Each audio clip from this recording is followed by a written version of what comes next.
I give you stuff that others can't. And I, like you, was a little bit surprised yesterday. I was kind of like, what's going on here yesterday? What do you mean what's going on here yesterday? Well, I'm reading, I'm looking, I'm looking, I'm reading, I'm reading, I'm looking, and Raheem Morris becomes the head football coach of the Atlanta Falcons. Now, I want you just to think for a second. In what world would Raheem Morris be the head football coach of any team ahead of Bill Belichick? I mean, I'll hang up and listen. So what did I do? I did what I do. I'm a naturally curious person. I want to know why. I always ask why.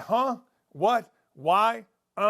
So I reached out to people that know Belichick. I reached out to two friends of mine, actually three friends of mine, that worked with Belichick, that know Belichick. And I said, look, how is this possible?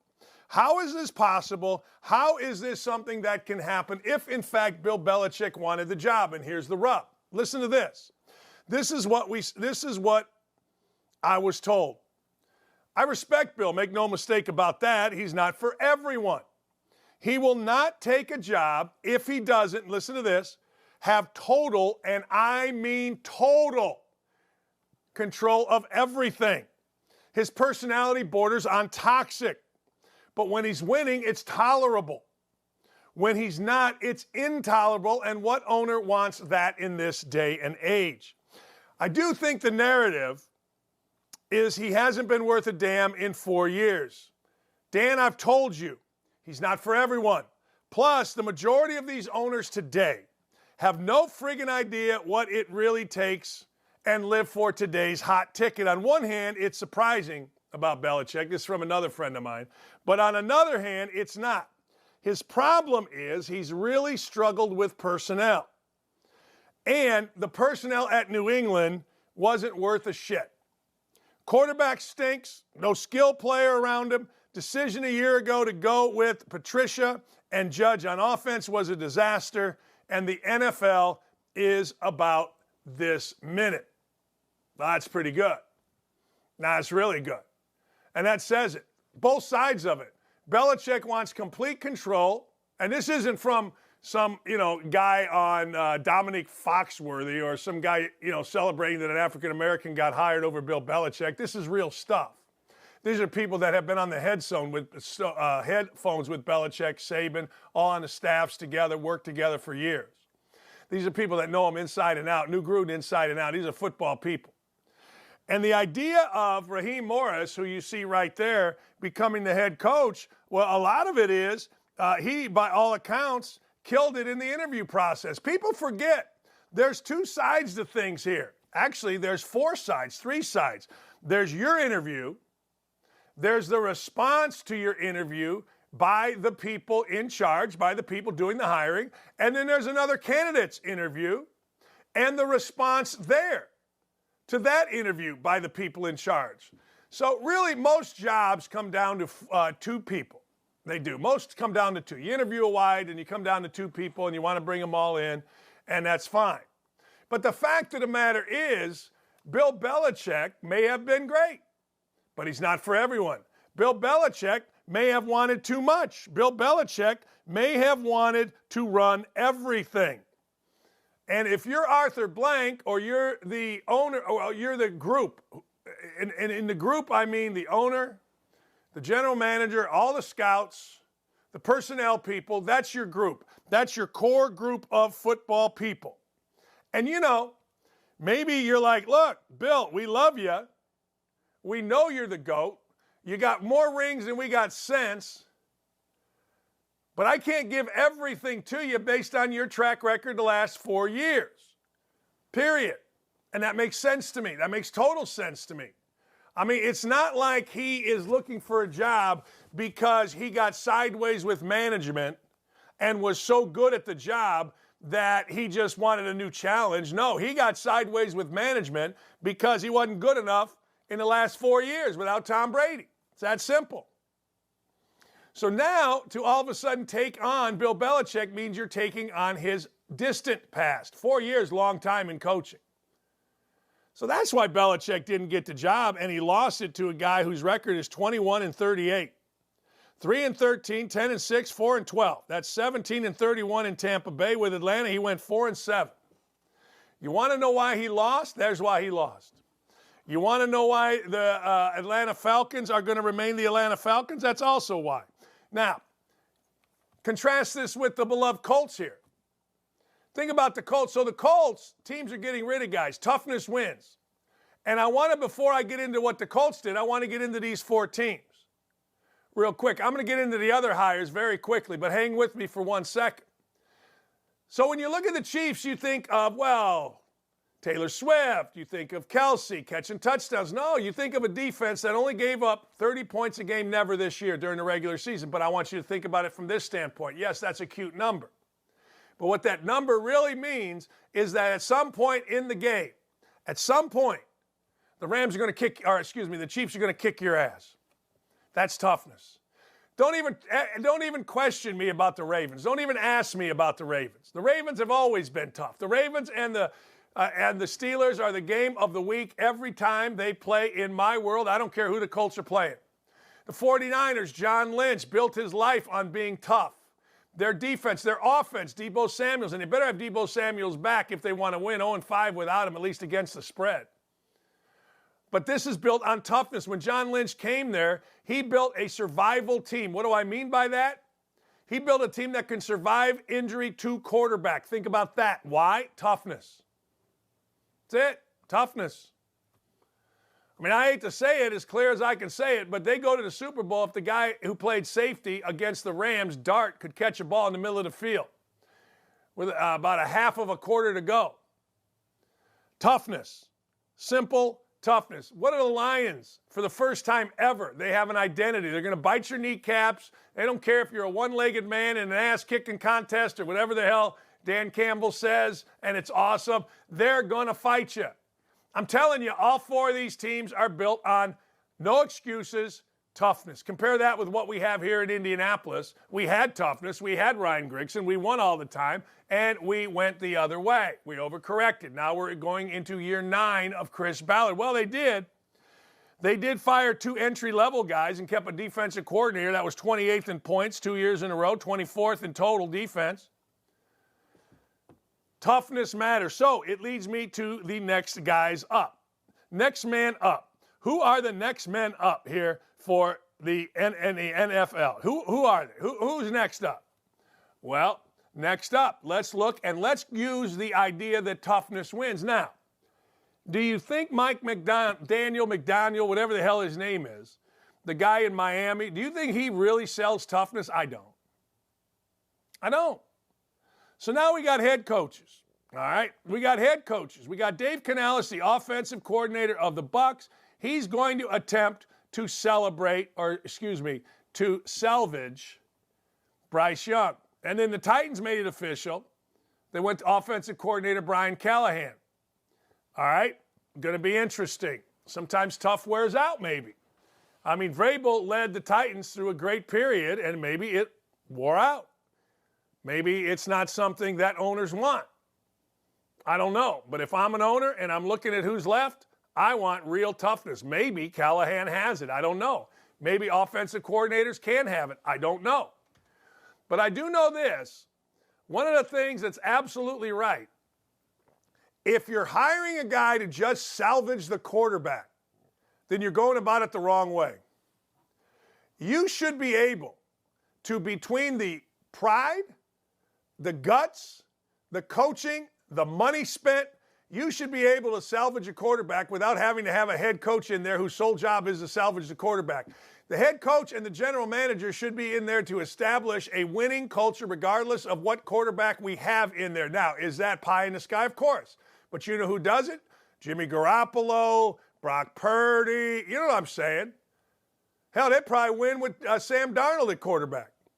So here it is. Dave Canales was the Seahawks quarterback coach last year during Geno Smith's Comeback Player of the Year campaign. This past year, he was offensive coordinator working closely with Baker Mayfield. This is what happens. You become a quarterback resurrector. Well, that's what owners want to hire right there. You just saw it. That's what they want to hire. They want to hire a sentence. Quarterback resurrector. because they want you folk in freaking Charlotte, to get all excited. That I thought that's what Frank Reich was. I got told here in Indy he was a quarterback whisperer. Is he not? Did I miss something? I think I did. I do. I think I did. All right, let's hear from Clay Travis about Bill Belichick. So, Bill Belichick's career is just over. Guy has the second most wins all time, and no one will hire him. Instead, 5 guys who've never been head coaches get hired above him. Pretty wild for it to end this way. I got to ask a question. Do you ever remember it ending this way for a coach of his stature? Hell, Bobby Knight got to go out on his own at Texas Tech. By the way, Chris Beard's going to join us. We'll talk to Chris coming up here in a little bit. Teddy Karras is going to join us. We'll talk to Teddy, Man of the Year with the Bengals. We'll get his take on the Super Bowl. But I ask you, has it ever ended that way? Ian Rappaport had something to say about it. The Falcons were the only team to interview Bill Belichick. And there are no known scheduled interviews. Potentially, Belichick could sit out the season and await an opportunity in 2025. Now, ego gets involved. Things get involved. The question will come from me. Is Belichick the guy that can sit out and come back? Will all of a sudden enjoy being out of coaching? I don't know. I knew coaching was my life, and then 1 year out, I'm like, wait a second, I don't want to do this no more. No, this is better. This is much, much better. All right, disturbing news. Vince McMahon. He's accused of sex trafficking. Brock Lesnar and Vince McMahon, Brock Lesnar, the wrestler, and Vince McMahon, and WWE CEO were named in a report accused of sex trafficking and sexual assault. Listen to this. The suit alleges that McMahon and Laurinaitis, who is the former president, were guilty of alleged acts both for their own pleasure and as a pawn to secure talent deals with prospective wrestlers they were recruiting. It's alleged that Vince McMahon gave this lady Grant gifts, threatened her livelihood and reputation if she refused to succumb to his increasingly depraved sexual demands, including disseminating pornography of Miss Grant to thousands of individuals, engaging in sex acts with other WWE employees, some of whom were complete strangers. Let's hear from the Will Cain Show. What does it mean that both the WWE audience and the UFC audience seem to have such an appreciation or celebration of Donald Trump? Look, we welcome all people at WWE and at UFC, so we don't see ourselves as a political entity in any way, shape, or form. In fact, over the last 10 to 15 years, we've stayed away from that because we want everyone to know that they're welcome here. Red states, we sell out. Blue states, we sell out. It's not what we're focused on. What we're focused on is the in-ring product and how it delivers to the fans. And if politicians are fans of our product, they're welcome. You got The Rock. You want Donald Trump back in the ring at WWE? Listen, I mean, Rock against Donald Trump, I don't know how well that would work out in the ring for Donald Trump. How about that ovation he gets, though, when he comes out? Oh, big ovation. Trump, yeah. No question. That's what I'm talking about. It's incredible. It's incredible. And, I don't know what it says. That's why I wanted to ask you about your audience and the audience at UFC. Well, that's Nick Khan. Nick Khan, I knew Nick Khan. Nick Khan and a guy named Jeff Jacobs of CAA kind of gave me a little screw job, but that's okay. Nick Khan is now the head of the WWE, but he's got bigger. He's got bigger fish to fry. I would love to see The Rock. I would love to see Donald Trump involved in the WWE. But as you go about the business of the WWE, you're going to have to answer for this. Because one of the things that, what's the right way to put this? One of the things, well, there's a lot of things, but you don't want sex trafficking in a headline with your business. Now, people are going to say, hey, look, Vince McMahon, it's just another lawsuit. Don't worry about it. Don't sweat it. But I've got to tell you, I'm reading through this, and OutKick did a great job with this. Matt Regal did a great job with this. Here's the deal. Matt wrote it up. It was in Vanity. This employee, Janelle Grant, I want you to think about this just for a second. She filed a lawsuit. McMahon is named as a defendant. John Laurinaitis, the head of talent relations, is named as a defendant. All right, but here's the deal. It appears to me that there are a number of people involved in this. It appears to me that they're talking about Brock Lesnar. It appears to me they're talking about a multitude of WWE employees that either were coerced or encouraged or whatever to have sex with this woman, or, ladies and gentlemen, or not. That's simple. So how do you solve this? You go, well, look, here's the deal. Let's round up all the people that were sent the email, the pornography email of Miss Grant, and let's figure it out. It's pretty simple. Did you get a... Yep, that's true. Yep, you find out. Let's round out who are some of the people she allegedly had sex with. What is Brock Lesnar? Get somebody to talk. They're talking about gifts that Grant was given from Vince McMahon. Okay? Should be easy to find those gifts. Should be very, very easy. Now, here's the problem. Grant signed an agreement where Vince McMahon paid $3 million. Grant's pissed because McMahon has only paid $1 million of those dollars. There's always that. What do I tell you? There's always money and sex, and this is the perfect money and sex. Now, the idea of the WWE running afoul of this certainly is not surprising because it feels like when you're that big of an entity, a lawsuit comes every day. But this one's easy. There's not hard in this one. This one, all you got to do is, okay, there was an email trail. Who got the emails? Where are the emails? What were on the emails? Was everything deleted? Did everybody that received an email delete it? I don't know. You've got numerous, quote, employees of the WWE involved in the sex. Who are they? Find them. What do they know? What happened? Nobody talking? What? This one's easy. I've always said, you know, when people run conspiracy theories like games are fixed, I always say, man, in this world, that takes a lot of people shutting up, doesn't it? Like, if you're going to fix a basketball game, you're going to say, all right, I want Bowling Green to win, but only win by 6. I swear to God, in this day and age, where everybody tells somebody something, that takes a lot of shutting up. And as I look at lawsuits of this nature, it takes a lot of shutting up. It does. I mean, a lot. From a lot of people.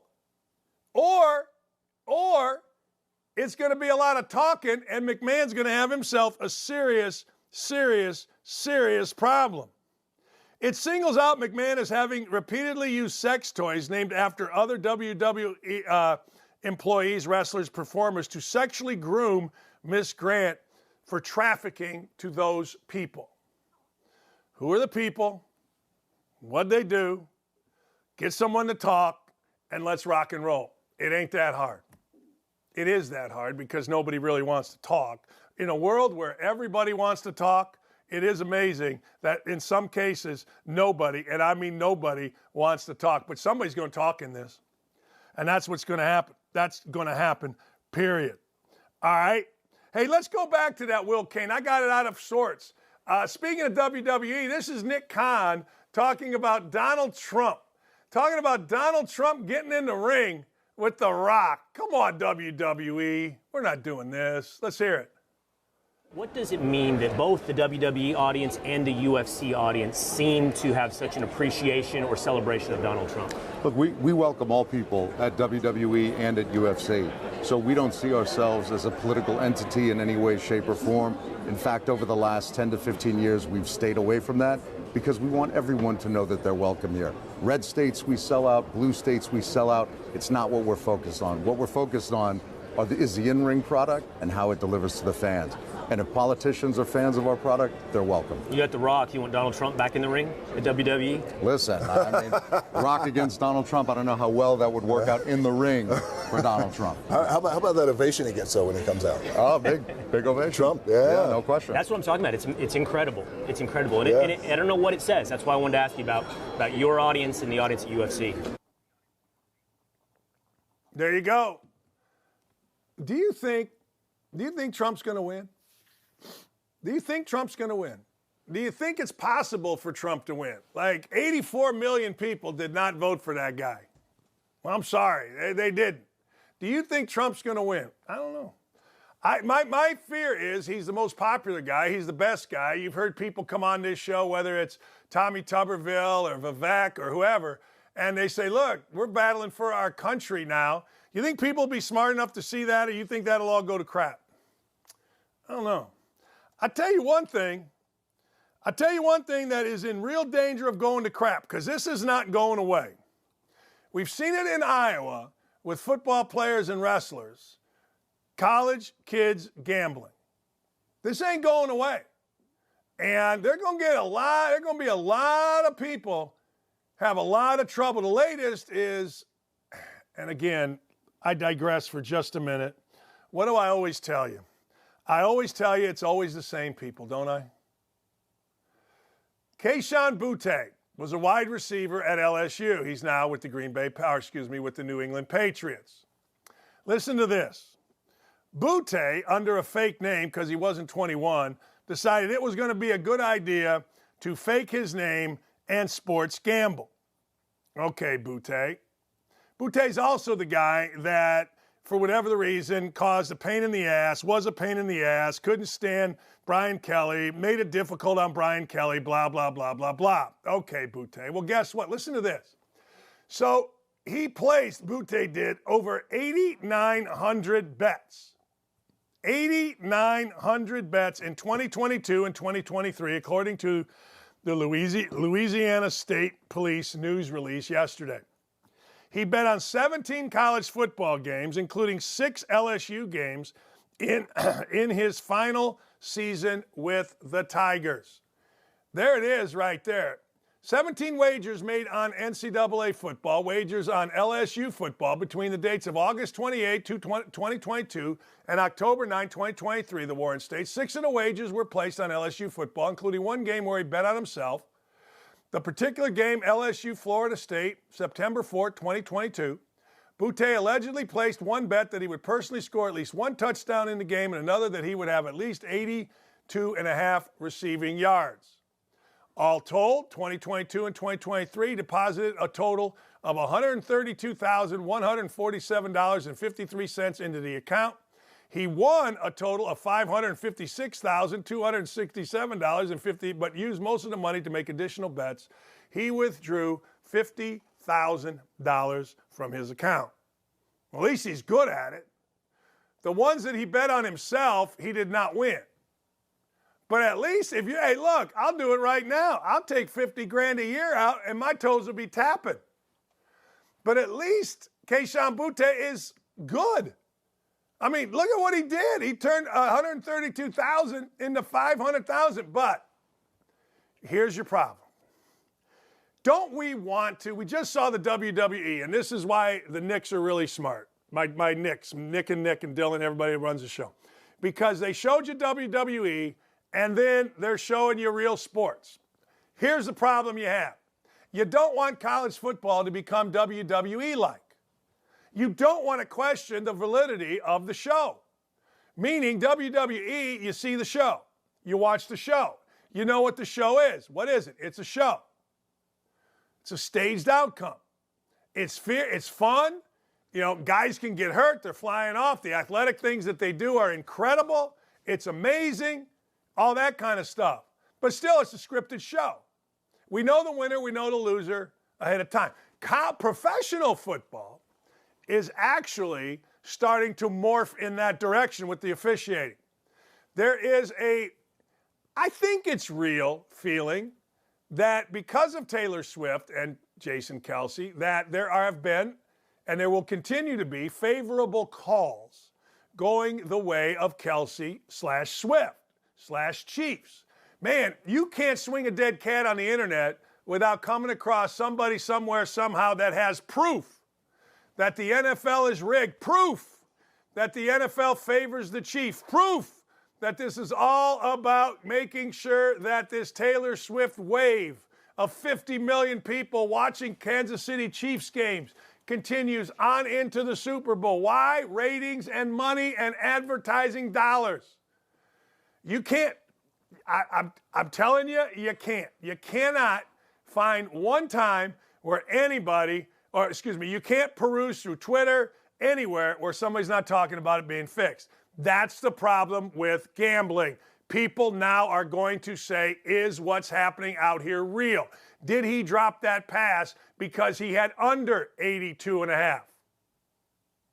Something weird happens in a game. Is it directly involved with gambling? And truthfully, let's be totally honest here. I think that the NFL, something can happen to bring the NFL down, to bring college football down. I'm not sure. Maybe we don't care about the gambling part of it. That's a big difference between now and 20, 25, 30 years ago. We used to really care. We used to be scared of it. Now we have it. We don't mind it.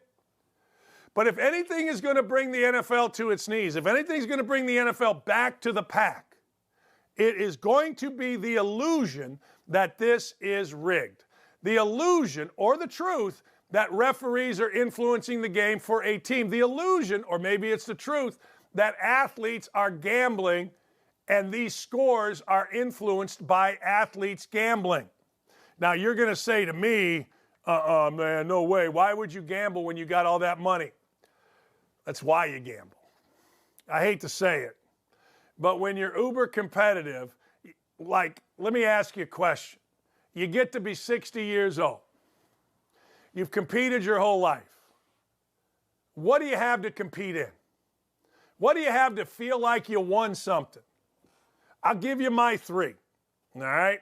When my son's team wins, Illinois State wins, I feel like I won because it's emotionally draining. I can only imagine what Chris Collins' dad, Doug, goes through with Doug coaching Northwestern.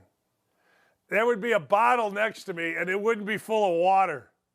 This thing would have vodka, and it'd be like, here you go. But what I'm saying the other way is I like when we win a big bet. I do. I like when the cash man, like last night, gave me 2 bets on teams that I'd never heard. Well, I'd heard of them. I didn't know anybody on their team. Cal Santa Barbara over Hawaii. I took that. That was easy. And I took North Florida over somebody, Lipscomb. Or no, not Lipscomb, Belmont. No, Bellarmine. I listened to the cash man. I didn't watch the games. I was kind of in and out of it yesterday. Woke up. There it is. There's a win. Life is good. Period. And then the third way is I love to bet on golf. My golf. Me against you. Handicap. We can play for $1 a hole. We can play for 1,000 a hole. I don't care. Handicap us and let's go. And that's the thing. When you are older, that's all you can. But when you're younger and you got all the money in the world, at least in your mind, you think you're bulletproof. You think that you can do anything.